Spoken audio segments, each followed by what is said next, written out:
नमस्कार, मैं हूं वरीश चंद्रा। आप देख रहे हैं गढ़वाल किसान न्यूज और आज मेरी मुलाकात हो रही है वरिष्ठ कांग्रेस नेता रविंद्र इस्टॉल जी से। आज उनकी प्रेस वार्ता हो रही है, आपको आगे दिखाते हैं। आप देख सकते हैं क्या कह रहे हैं इस्टॉल जी।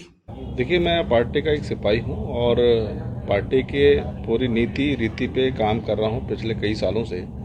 और चौबट्टा खाल की जो वर्तमान स्थिति को देखते हुए वहाँ के जो जनता है, यूथ है, उनमें भारी आक्रोश है और इस समय बदलाव की स्थिति है। पार्टी जो भी निर्णय लेगी मेरे को स्वीकार रहेगा। और अगर बात आप चौबट्टा खाल विधानसभा की बात करेंगे तो दावेदारी करने में कोई वो नहीं, दावेदारी बिल्कुल करेंगे, लेकिन जो भी शीर्ष नेतृत्व का आदेश होगा उसका पालन करेंगे। है कि पिछले 10 सालों से सतपाल महाराज जी वहाँ पे सिटिंग विधायक हैं।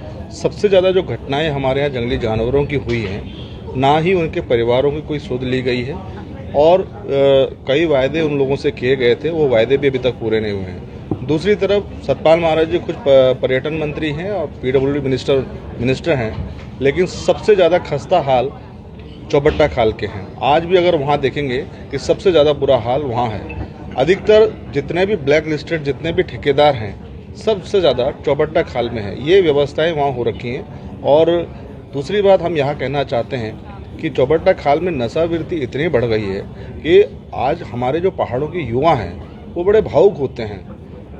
भावुक होने के बाद क्या है कि जिस तरीके से इन्होंने नौकरियाँ ख़त्म करने के बाद उनको नशे की तरफ जाना पड़ा, क्योंकि खाली समय में क्या करेंगे तो युवा भटका हुआ है।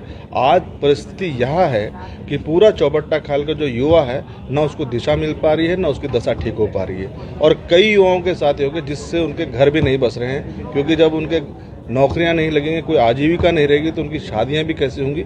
ये बहुत बड़ी समस्या उस चौबट्टा खाल की हो चुकी है।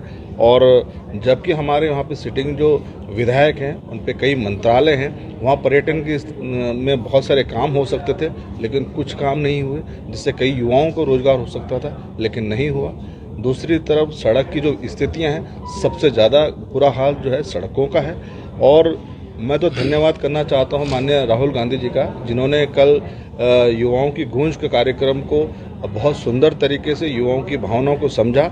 आज छात्रों की जो स्थिति इस उत्तराखंड में है, या देहरादून एक एजुकेशन हब माना जाता था, आज हम देख रहे हैं कि एजुकेशन हब के साथ साथ नशावृत्ति, बाहर से ड्राई नशा यहाँ पे आ रहा है। कई कॉलेजों की स्थिति ये हो गई है क्योंकि छात्र ये देख रहा है कि जिस तरीके से पेपर लीक हो रहे हैं, एक के बाद एक पेपर लीक हो रहे हैं, उससे क्या है कि वो अपने आप आपा खो चुके हैं। उनका कॉन्फिडेंस लेवल एकदम कि हम लोग किस लिए पढ़ाई कर रहे हैं, बार बार एग्ज़ाम देने के बाद लीक हो रहे हैं, तो ये स्थिति बहुत गंभीर है।